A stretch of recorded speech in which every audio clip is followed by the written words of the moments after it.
নমস্কার বন্ধুরা, Monica's food খাজানাতে সবাইকে স্বাগত। আজ তৈরি করব মুখরোচক চটপটা জিরা আলু, যা রুটি, পরোটা অথবা স্ন্যাক্স হিসেবে খেতে দারুণ লাগে।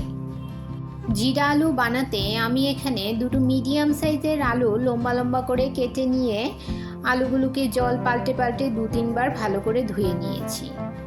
তাতে দিয়ে দিলাম 1 চামচ আদা বাটা, হাফ চামচ হলুদ গুঁড়ো, হাফ চামচ লাল লঙ্কার গুঁড়ো, হাফ চামচ ধনে গুঁড়ো, হাফ চামচ জিরে গুঁড়ো, 1 চামচের 3 ভাগের 1 ভাগ গোলমরিচ গুঁড়ো, সামান্য পরিমাণ হিং, আর দিয়ে দিলাম স্বাদ মতো নুন ও 1 টেবিল চামচ সর্ষের তেল।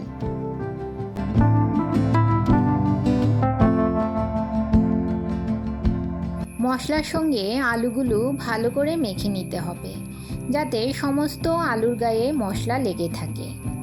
আমার চ্যানেলে নতুন বন্ধু হয়ে থাকলে চ্যানেলটি সাবস্ক্রাইব করে পাশে থাকা বেল আইকনটি প্রেস করুন আর নোটিফিকেশন অল করুন পরবর্তী ভিডিওর আপডেট পেতে।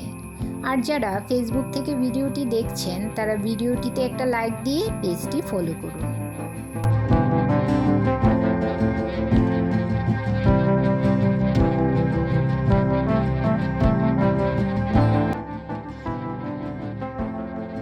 এখন গ্যাসের চুলায় একটা কড়াই বসিয়ে তাতে দিয়ে দিলাম 1 চামচ সর্ষের তেল।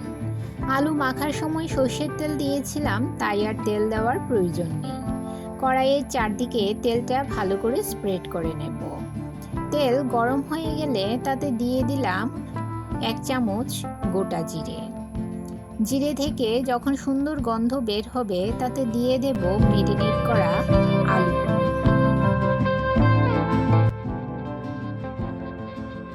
সমস্ত আলু কড়াইতে দিয়ে দিলাম।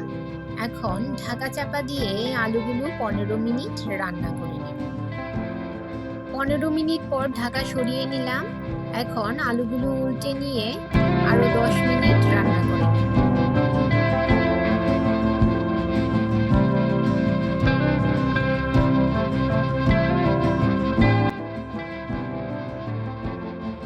বন্ধুরা, জিরে আলু তৈরি হয়ে গেছে। এভাবে জিরে আলু বানিয়ে খেয়ে দেখুন, দারুণ লাগে খেতে।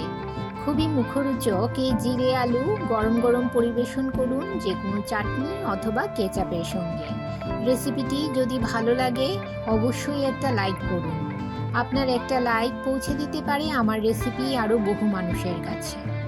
আজ এই পর্যন্তই। ভালো থাকুন, সুস্থ থাকুন।